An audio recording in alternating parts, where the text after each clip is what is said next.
नमस्कार दोस्तों, स्वागत है आपका हमारे YouTube channel engineer Gopal Patel पर। सो फ्रेंड्स, आज हम लोग देखेंगे फिजिक्स एंड केमिस्ट्री का पार्ट 2। ठीक है, chemical plant operator NFC stage 2 exam के लिए बहुत ही इंपॉर्टेंट है आप लोग के लिए। और आप लोग का आईजीसीआर का भी एग्ज़ाम बहुत ही जल्द होगा फ्रेंड्स, चाहे वो फिजिक्स लेबोरेटरी असिस्टेंट हो, वर्क असिस्टेंट हो, चाहे यूडीसी का, तो उसमें आप लोग को साइंस के क्वेश्चन पूछे जाते हैं, तो उसके लिए बहुत ज़्यादा इंपॉर्टेंट है। और फ्रेंड्स देखिए, ये क्वेश्चन मैंने पहले से लिख कर रखा था, ठीक है, इसलिए यह सिर्फ आपको हिंदी मिलेगा, तो आप लोग मैनेज कीजिएगा इस वीडियो तक। इसके बाद आप लोग को जो भी वीडियो मिलेगा उसमें आप लोगों को हिंदी और इंग्लिश दोनों रहेगा। इसलिए फ्रेंड्स, मैं आप लोगों को पहले से रिक्वेस्ट कर रहा हूँ कि ये आप लोग का लास्ट वीडियो है जिसमें सिर्फ आपको हिंदी मिलेगा और बाकी के वीडियो में हिंदी और इंग्लिश दोनों रहेंगे। ठीक है, तो आइए बिना देर के पहला क्वेश्चन देखते हैं। न्यूटन के प्रथम नियम को जड़त्व का नियम भी कहते हैं। मैं सिर्फ आपके लिए वन लाइनर क्वेश्चन लेकर आता हूँ ताकि आप लोगों को ज़्यादा समय नहीं ख़त्म हो और कुछ समय में ही आपको ज़्यादा इन्फॉर्मेशन दे सकूँ। तो न्यूटन के प्रथम नियम को जड़त्व का नियम भी कहते हैं और न्यूटन के प्रथम नियम से ही बल की परिभाषा प्राप्त होती है। ठीक है, इसका एग्जाम्पल देख लेते हैं हम लोग। चलती हुई गाड़ी रुकने पर उसमें बैठा यात्री आगे की ओर झुक जाता है, तो ये आप लोग का न्यूटन फर्स्ट लॉ हो गया। ठीक है, सेकेंड नंबर देखते हैं। गोली चलाने से कांच में छेद हो जाता है, ठीक है, परंतु पत्थर मारने पर वह कांच टुकड़े टुकड़े हो जाता है, क्योंकि गोली का स्पीड बहुत ही तेज होता है, तो वह डायरेक्ट कांच को आर पार कर जाता है। बट जो पत्थर होता है उसका स्पीड गोली की अपेक्षा बहुत ही कम होता है, इसलिए पत्थर लगता है शीशा में तो वह चारों तरफ फैल जाता है, इसलिए आप लोग का शीशा टुकड़ा टुकड़ा हो जाता है। नेक्स्ट देखते हैं। किस बल के कारण मनुष्य सीधा खड़ा हो पाता है और चल पाता है, तो यह घर्षण बल के कारण ही मनुष्य सीधा खड़ा हो पाता है और चल पाता है। नेक्स्ट देख लेते हैं हम लोग। विद्युत चुंबकीय बल यानी इलेक्ट्रोमैग्नेटिक फोर्स दो प्रकार के होते हैं। First, electrostatic force and magnetic force.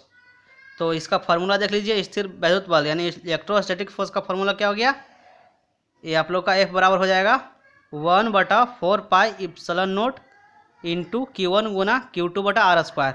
और आप लोग को ध्यान रखना है ई नोट को हम लोग क्या बोलते हैं, परावैद्युत। इसका मान क्या होता है 8.85 गुने 10 के पावर -12, और इसका क्या हो गया सूत्र, फैराड प्रति मीटर। ठीक है, या फिर आपको दे दे कूलम्ब स्क्वायर पर न्यूटन मीटर स्क्वायर। ठीक है, ये आप लोगों का एप्सिलॉन नोट का मान।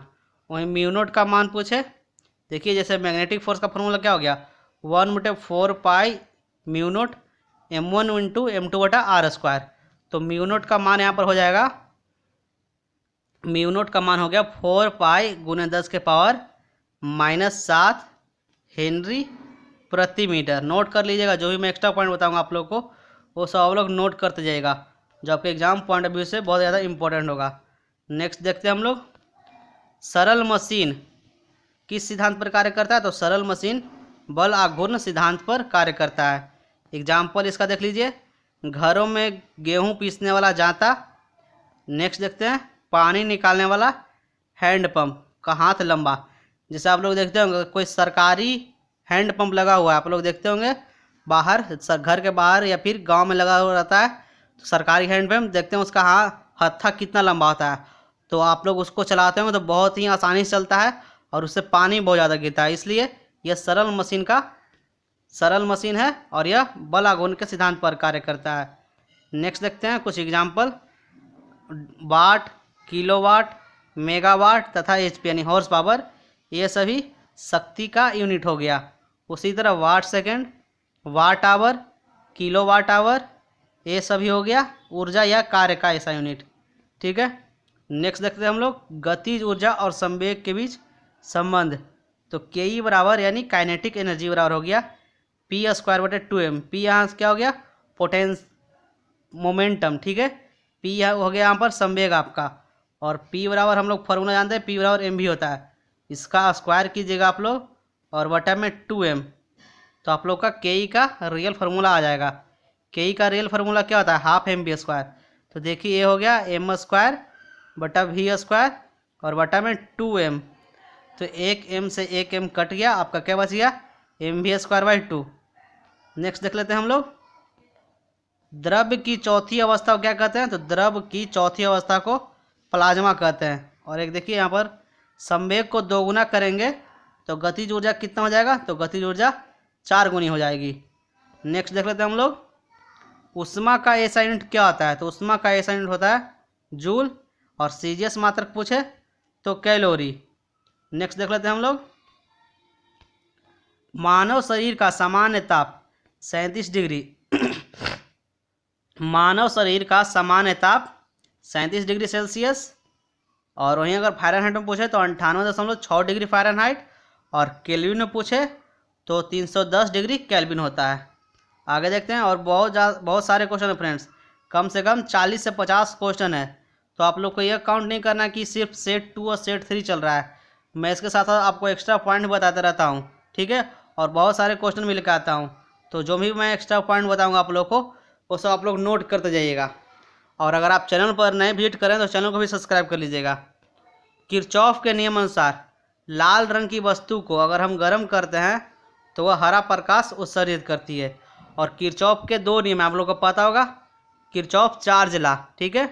किरचॉफ का पहला नियम अगर पूछे किस सिद्धांत पर कार्य करता है, तो किरचॉफ का पहला नियम चार्ज लॉ, ठीक है, यानी आवेश संरक्षण पर कार्य करता है। और दूसरा बोले तो दूसरा हो गया ऊर्जा, यानी वो एनर्जी पर वर्क करता है। और पूछे कि किरचॉफ का दूसरा नियम किस सिद्धांत पर कार्य करता है, तो ऊर्जा संरक्षण के सिद्धांत पर कार्य करता है।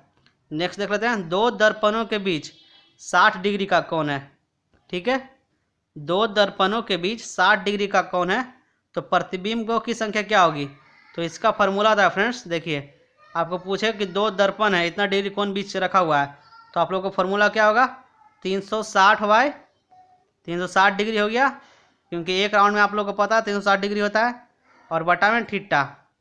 और यहाँ अगर इसको अगर मान के चलिए 360 दिया हुआ है, ये तो हो गया, और ये 60 दिया हुआ है, और बटा में 6 कीजिए तो कितना कटेगा, 60 है, तो ये 6 हो गया। तो यहाँ पर आप लोग को ये जो 6 आया है, तो इसमें से आप लोग को 1 घटा देना है। आप लोग को सम वहाँ पर नहीं बनेगा, 1 माइनस करना है, तो 5 हो जाएगा। वहीं अगर आपको बोले कि 2 दर्पणों के बीच 72 डिग्री कोण बन रहा है, तो देखिए 360 बटे में 72, इसको काटिए आप लोग, तो इससे 5, तो ये आप लोग का जब यहाँ पर ऑड आएगा तो यही आपका रियल हो जाएगा इमेज, ठीक है, यानी इतना ही प्रतिबिंब बनेगा। वहीं अगर आपका काट कर मान इवन में आए, यानी 6, 4, 8, तो आप लोग को 1 उसमें से घटाना होगा, समझ गए होंगे आप लोग। नेक्स्ट देखते हैं हम लोग, उत्तल दर्पण को डाइवर्जिंग मिरर भी कहते हैं, ठीक है, उत्तल दर्पण को डाइवर्जिंग मिरर या अपसारी दर्पण। वहीं अवतल दर्पण क्या कहेंगे, अवतल दर्पण को कन्वर्जिंग मिरर या अभिसारी दर्पण। नेक्स्ट देख लेते हैं, किन्हीं 2 माध्यमों के लिए आपतन कोण की जया तथा अपवर्तन कोण की जया यानी साइन का अनुपात एक नियतांक होता है, जिसे हम लोग नियतांक हो गया साइन आई बटे साइन आई बराबर साइन आई बटे साइन आर बराबर म्यू, और इससे हम लोग स्नेल का नियम कहते हैं। वेरी इंपॉर्टेंट है, तो आप लोग नोट कर लीजिएगा। अगर आपको क्वेश्चन पूछे कि साइन आई बटा साइन आर को क्या कहते हैं, तो इसे हम लोग स्नेल का नियम भी कहते हैं।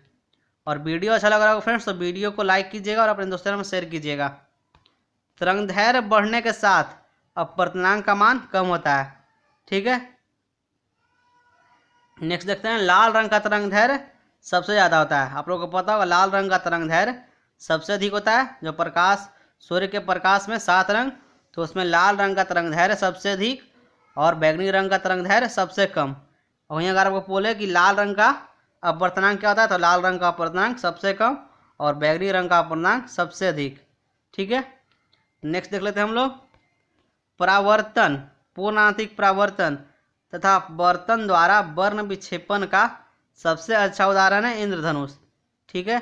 आपको बोले कि इंद्रधनुष का निर्माण कैसे होता है, अगर आपको ऑप्शन में ये दे परावर्तन, पूर्ण आंतरिक परावर्तन तथा अपवर्तन, ये तीनों अगर एक साथ दे तो आप लोग को इसी पर टिक आउट करना है। नेक्स्ट देख लेते हैं हम लोग, रंगीन टेलीविज़न में प्राथमिक रंग इस्तेमाल, रंगीन टेलीविज़न में प्राथमिक रंग यानी प्राइमरी कलर का इस्तेमाल करते हैं। और प्राइमरी कलर कौन कौन सा होता है आपका, red, blue and green, very important है। नेक्स्ट देखते हैं हम लोग, समुद्र का पानी किस कारण नीला दिखाई पड़ता है? तो यह आपको प्रकाश के प्रकीर्णन के कारण समुद्र का पानी नीला दिखाई देता है। नेत्रदान में आँख का कौन सा भाग दान किया जाता है? तो नेत्रदान में आँख का कॉर्निया दान किया जाता है। नेक्स्ट देख लेते हैं हम लोग, आँख में जाने वाले प्रकाश की मात्रा का नियंत्रण कौन करता है? नेत्र में जाने वाली प्रकाश की मात्रा का नियंत्रण कौन करता है? तो यह करता है आइरिस। और जो आपके आँख का कलर होता है भूरा, नीला या काला, ये आप लोगों के आइरिस पर ही डिपेंड करता है। नेक्स्ट देख लेते हैं, ताप बढ़ाने पर चालक पदार्थों का प्रतिरोध बढ़ता है तथा उसकी चालकता घटती है। आप लोग पढ़े होंगे 12th में, अगर अच्छे से पढ़े होंगे तो ये आप लोगों को जरूर पढ़ाया होगा कि जब किसी चालक का ताप बढ़ाते हैं तो उसका प्रतिरोध बढ़ता जाता है, वहीं उसकी चालकता घटती जाती है। नेक्स्ट देख लेते हैं हम लोग, अर्धचालक में विद्युत प्रवाह इलेक्ट्रॉन तथा होल्स के कारण होता है, यानी सेमीकंडक्टर में जो विद्युत का प्रवाह होगा तो वह इलेक्ट्रॉन और होल्स दोनों के कारण होता है। नेक्स्ट देख लेते हैं, विशिष्ट प्रतिरोध यानी स्पेसिफिक रेजिस्टेंस का ऐसा यूनिट क्या होता है? तो ये होता है ओम मीटर। नेक्स्ट, सबसे कम विशिष्ट प्रतिरोध किस तत्व का होता है? तो सबसे कम विशिष्ट प्रतिरोध चांदी का होता है, तभी तो चांदी सबसे अच्छा चालक होता है। और विद्युत का सबसे अच्छा चालक देखिए चांदी होता है। नेक्स्ट देख लेते हैं, विद्युत चुंबकीय क्षेत्र को गॉस से भी कहा जाता है, ठीक है, यानी चुंबकीय क्षेत्र का ऐसा यूनिट आपको होता है टेस्ला।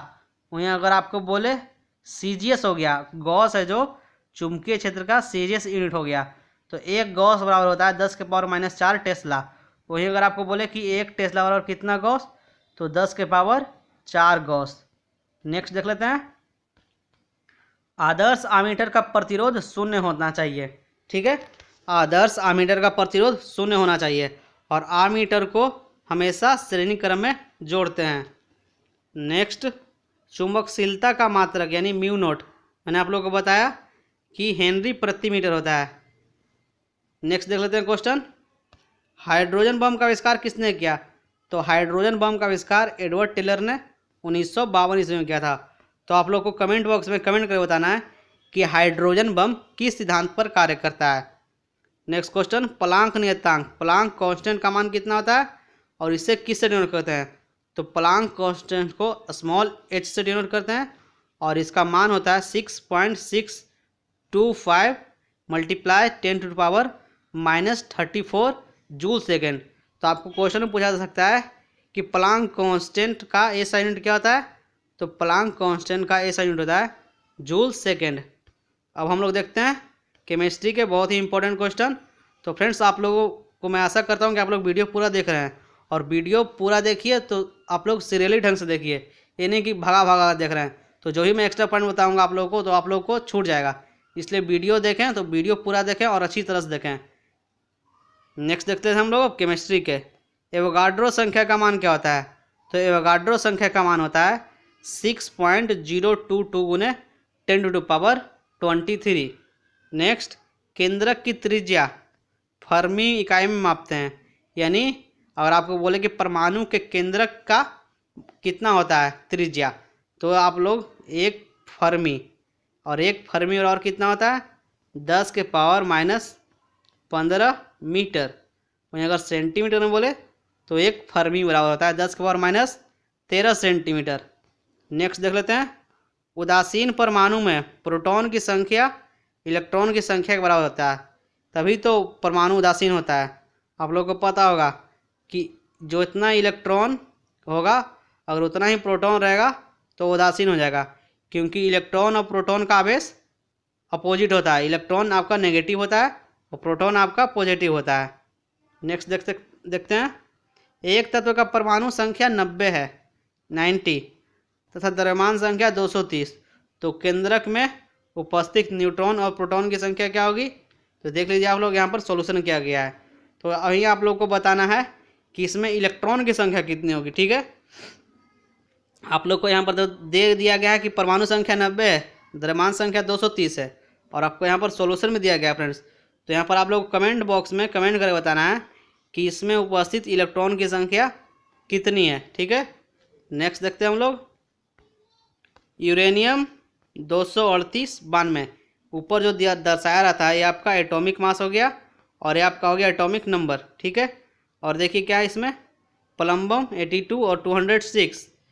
तो बनने में कुल कितने अल्फ़ा कण और बीटा कण निकलते हैं। तो यहाँ पर देख सकते हैं आप लोग, एक अल्फ़ा कण बराबर क्या होता है, हीलियम के समान होता है। यानी 2 परमाणु संख्या की कमी और 4 परमाणु द्रव्यमान की कमी, ठीक है। तो यहाँ पर आप लोग देख सकते हैं सॉल्यूशन बहुत ही अच्छे ढंग से समझाया गया है, ठीक है। नेक्स्ट देखते हैं हम लोग, और इस वीडियो को मैं आप लोग टेलीग्राम चैनल पर अपलोड कर दूंगा। 0.001 मिलीमीटर ग्राम ऊर्जा कितने जूल के बराबर होगी। तो यहाँ पर ये थोड़ा कैलकुलेशन करने मिस्टेक हो गया था, ठीक है। यहाँ पर ये मिस्टेक हो गया है, आप लोग को फार्मूला लगाना है E=mc²।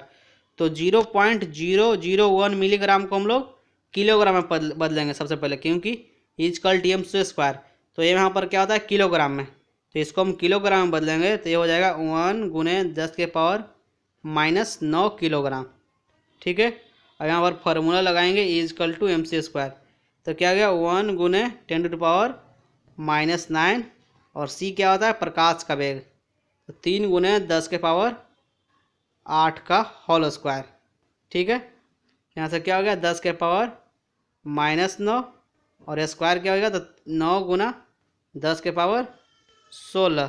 तो यहाँ से आप लोग इसको कट कीजिएगा तो आपका ये मान आ जाएगा 9 × 10⁻7, ठीक है। नेक्स्ट देखते हैं हम लोग, डी सब ऑर्बिटल में कितना संख्या होता है।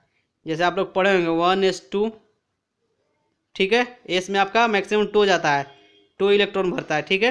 वहीं आपको आप बोले कि पी में कितना इलेक्ट्रॉन भरेगा, तो पी में 6, ठीक है। डी में आपको बोले तो डी में 10 और एफ में 14। ये आपके लिए वेरी इंपॉर्टेंट है। नेक्स्ट देखते हैं हम लोग, सल्फ्यूरिक अम्ल का समतुल्य भार क्या होगा। तो समतुल्य भार का फॉर्मूला होता है जो दिया गया है, जैसे सल्फ्यूरिक अम्ल है तो इसका टोटल आणविक द्रव्यमान निकालेंगे हम लोग और बटा में इसकी भस्मीयता यानी इसका एटोमिसिटी, ठीक है, इसका ऑक्सीकरण संख्या कितना होता है। तो देखिए अम्ल का अनुभार क्या हो गया, अम्ल का अनुभार सल्फ्यूरिक अम्ल का हो गया, टोटल जोड़िएगा तो 98 हो जाएगा और बटा में 2 इसकी एटोमिसिटी यानी संयोजकता बोले तो आपका हो गया 49। नेक्स्ट देखते हैं हम लोग, निलंबन का उदाहरण। तो निलंबन का उदाहरण है धूल कणों एवं जल का मिश्रण, ठीक है, और हवा में धुआं का मिश्रण। वहीं अगर आपको बोले कोलाइड का उदाहरण कौन सा है, तो दूध, रक्त, स्याही, ठीक है। नेक्स्ट देख लेते हैं हम लोग, किसी घोल का pH मान 10 है तो घोल कैसा होगा, घोल होगा क्षारीय। आप लोग को पता होगा कि आपका pH स्केल कितना होता है, pH स्केल 0 से 14 तक होता है, जिसमें 7 उदासीन हो गया और 7 से कम वाले अम्ल, 7 से अधिक वाले क्षारीय होते हैं। नेक्स्ट देखते हैं हम लोग, -273 डिग्री सेल्सियस को परम शून्य तापक्रम कहा जाता है, ठीक है। वहीं अगर आपको बोले कि त्रिक बिंदु कितना डिग्री सेल्सियस होता है, तो यही होता है -273 डिग्री सेल्सियस पर। नेक्स्ट देखते हैं हम लोग, किसी गैस के विसरण की दर गैस के घनत्व के वर्गमूल के व्युत्क्रमानुपाती होती है, ठीक है। तो ये आप लोग का वेरी इंपॉर्टेंट है। क्यूप्रस क्लोराइड का सूत्र क्या हो गया, Cu2Cl2, और ये किसका अयस्क है, तो ये आप लोग का कॉपर का अयस्क है। और कॉपर का एटॉमिक नंबर आप लोगों को कमेंट बॉक्स में कमेंट कर बताना, ठीक है, कि एटॉमिक नंबर ऑफ कॉपर का एटॉमिक नंबर क्या होता है, वेरी इंपॉर्टेंट। नेक्स्ट देखते हैं, CaO+H2O कैसी अभिक्रिया है, तो इसका भी आंसर आप लोगों को कमेंट बॉक्स में कमेंट कर बताना है। तो देखिए CaO+H2O इस रिएक्शन करके क्या बन गया, CaOH का होल 2। तो आप लोगों को कमेंट बॉक्स में कमेंट कर बताना है यह कैसी अभिक्रिया है, संयोजन अभिक्रिया है, विस्थापन अभिक्रिया है, डबल विस्थापन, डबल डिस्प्लेसमेंट। अमोनिया आइसोसाइनेट का सूत्र क्या हो गया, तो अमोनियम आइसोसाइनेट का सूत्र हो गया NH4NCO, ठीक है। तो आप लोगों को पता होगा कि 3 दिसंबर 1984 को भोपाल गैस त्रासदी हुआ था, जिसमें मिथाइल आइसोसाइनेट गैस छूटा था, ठीक है। उसी कारण बहुत सारे लोगों की मौत हो गई थी। तो आप लोगों को कमेंट बॉक्स में कमेंट कर बताना है कि आप लोग जिसे शॉर्ट फॉर्म में बोलते हैं MIC मिथाइल आइसोसाइनेट का सूत्र क्या होता है, ठीक है। नेक्स्ट देख लेते हैं हम लोग, 1 फैराडे बराबर कितना होता है, तो 1 फैराडे बराबर 96,500 कूलम। ठीक है, नेक्स्ट देखते हैं H2O2 यानी हाइड्रोजन पर ऑक्साइड। हाइड्रोजन पर ऑक्साइड एक ऑक्सीकारक और अपकारक दोनों की तरह कार्य करता है। नेक्स्ट क्वेश्चन, ऑक्सीकरण प्रतिक्रिया में इलेक्ट्रॉन की हानि होती है। ऑक्सीकरण प्रतिक्रिया में इलेक्ट्रॉन की हानि होती है या फिर आपको बोले कि धन आवेश की वृद्धि होती है, तो ये भी आपका सही होगा, क्योंकि इलेक्ट्रॉन आप त्याग कीजिएगा तो धन आवेश में आप लोग का वृद्धि होगा। ठीक है, नेक्स्ट देखते हैं हम लोग सल्फर का एटॉमिक इलेक्ट्रॉनिक विन्यास। तो सल्फर का इलेक्ट्रॉनिक विन्यास क्या हो गया, 1s2 2s2 2p6 3s2 3p4, क्योंकि सल्फर का एटॉमिक नंबर हो गया 16। नेक्स्ट देखते हैं हम लोग नेक्स्ट क्वेश्चन, धातुमल गैंग और द्रावक से मिलकर बनता है। धातुमल गैंग और द्रावक से मिलकर बनता है। नेक्स्ट देख लेते हैं, वह तत्व जिसका परमाणु संख्या 2 10 18 36 54 और 86 है।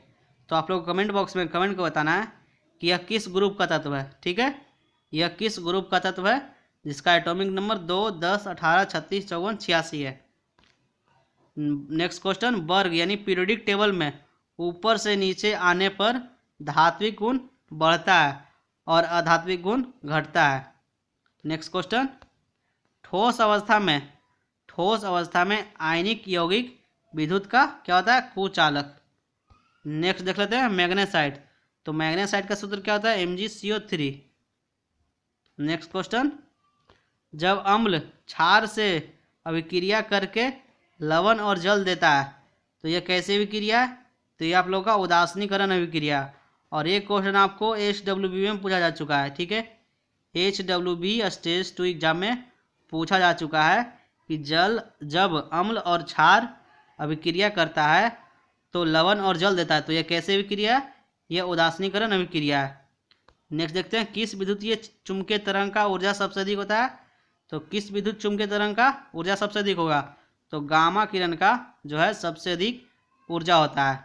नेक्स्ट देखते हैं फ्यूज किसका मिश्रण है, तो फ्यूज है जो प्लम्बम प्लस टीन यानी Pb और Sn। तो आप लोग कमेंट बॉक्स में कमेंट बताना है कि प्लम्बम का एटॉमिक नंबर क्या होता है और टीन का एटॉमिक नंबर। ठीक है, और टीन का एटॉमिक नंबर क्या होता है। तो देखिए फ्रेंड्स, अगर आप लोगों ने वीडियो पूरा देखा होगा तो आप लोगों को बहुत अच्छे से समझ में आएगा, और ये सभी वेरी इंपॉर्टेंट क्वेश्चन है। और मैंने आप लोगों को कम से कम 5 से 6 कमेंट बॉक्स में कमेंट करने के लिए दिया है, तो उसका भी आंसर आप लोग ज़रूर देने की कोशिश कीजिए अगर आप लोगों ने वीडियो पूरा देखा है। तो मिलते हैं हम लोग नेक्स्ट वीडियो में। अगर आप लोगों को जानकारी अच्छी लगी हो तो वीडियो को जितना हो सके लाइक कीजिए और अपने दोस्तों में शेयर कीजिए। अगर आप चैनल पर हैं तो चैनल को भी सब्सक्राइब कर लें। और मिलते हैं हम लोग नेक्स्ट वीडियो में। और इस PDF को मैं हमेशा की तरह टेलीग्राम चैनल पर अपलोड कर दूंगा। Thank you friends.